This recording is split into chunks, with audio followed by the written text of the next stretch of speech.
O pasado mes de decembro arrancaba en Boiro a cuarta edición do Obradoiro de Emprego Torre Goiáns. Ademais, o módulo de repoboacións forestais e tratamentos silvícolas que xa se desenvolveu en pasadas edicións estreábase o Obradoiro de Carpintería. O alcalde visitou esta mañá o seu alumnado no taller do Centro de Formación de Espiñeira, onde tivo ocasión de coñecer os traballos que están a realizar.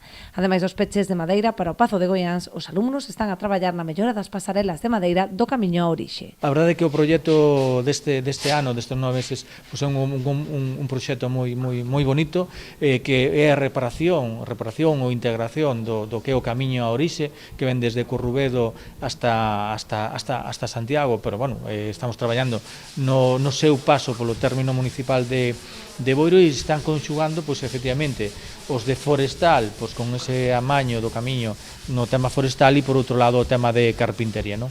Levamos xa anos apostando polo tema forestal porque temos no Barbanza, pois, un monte impresionante que temos que sacar rentabilidade. A verdade é que é un sector productivo que cada vez está ganando máis importancia na nosa población e, neste caso, neste ano, quixemos completalo relacionado a madeira, como non, o tema de carpintería. Xunto co módulo forestal, son 20 os alumnos que participan neste programa financiado pola Consellería de Emprego.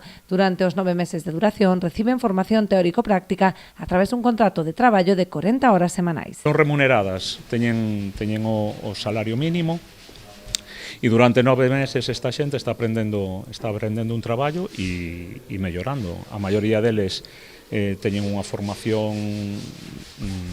baixa, unha formación básica. Entón, desta maneira o que conseguimos é unha mellora dentro da súa empregabilidade no sector. Destaca o alto índice de inserción laboral unha vez concluído o proceso formativo, posto que ao redor do 70% dos alumnos consigue acceder a un posto de traballo.